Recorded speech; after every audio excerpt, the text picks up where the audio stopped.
back to Wildcat Media Productions. I'm Madison Thibodeau. And I'm Dylan Nance. And this evening, we will be covering the alarming increase in unemployment rates across the country.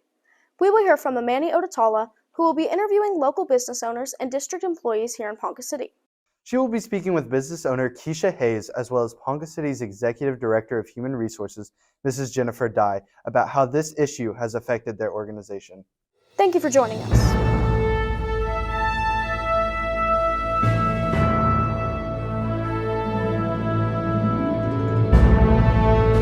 Good evening, everyone. Our unemployment rates have been an issue for far too long. Local businesses, school systems, and other organizations are struggling to grapple with the loss of workers. This evening, Amani Odetala will be getting an inside story on just how the recent decline of employment rates over the years has impacted their work environment. Now over to you, Amani. Thank you, Dylan. I'm here with Keisha Hayes, the owner of Diamond Nutrition, a local nutrition cafe. Hi, Keisha. Thank you for speaking with us today. So, when did you first notice the decline in employment? 2020, when the pandemic first took place, is when we really started to notice the decline. What do you think has been the main cause for the decrease in employment rates? Demand deficit unemployment may be the leading cause during a recession. When companies experience a reduction in demand, they are forced to cut back on production and then ultimately their workforce. As an owner, what have you done to help maintain steady business? What we've done to maintain steady business, we do our best to be more efficient with our operations, to lead our team with our best of abilities, and we haven't been afraid to grow our menu to give more options to our customers. Do you think this will be a long-term issue? Unfortunately, it's at the time an unpredictable situation, but I like to think positively and say no. Thank you, Keisha.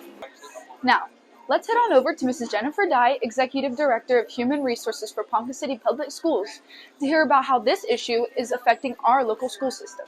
Thank you for giving us this opportunity to speak with you. When did this issue begin to affect our district? As you know, the pandemic really got going in the spring of 2020, and our district went on shutdown. It was really that following school year, or 2021, is really when we started to see effects of the shortage of employment. So do you think this is the reason we've run into these problems? Could it be COVID or wages, maybe even both? I think there's a real combination of things that happened. The pandemic certainly just disrupted the workforce. People were sent home. We were dealing with quarantines and isolations. And in with that, our government gave pandemic relief. So often people were getting paid while they were at home. So when we came back, we could really tell a difference in that way with the pandemic. What changes has our district implemented to combat this issue? We reduced our calendar by 5 days, so that made us more competitive, and so we did that. In addition, our school board gave our support salaries a nice raise. There was an average of about $1.50 an hour raise. Do you think this will continue to affect PCPS in the future? Most definitely. I'm worried, actually. It's early February, and we have more people that at this point this year that I already know are not returning for next year than we've ever known. And so it's pretty scary. Thank you, Mrs. Dye. It's been very apparent how this issue has affected school systems, businesses, and America's workforce as a whole. Now, back to Madison and Dylan in the studio. Thank you, Amani. This isn't just a local issue, but a global one.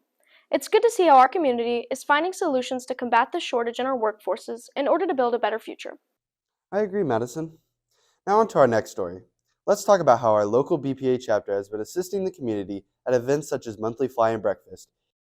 Let's hear from Ponca City's local BPA chapter president, Ethan Meyer, and what he has to say about our dedication to help out the city. Ethan? Here at Fly and Breakfast, community members come out and eat breakfast together to help support the local booster club. Our local chapter helps out by preparing the food and cleaning to help prepare for next month's event. Fly and Breakfast is one of the many events where BPA gets to connect with their community.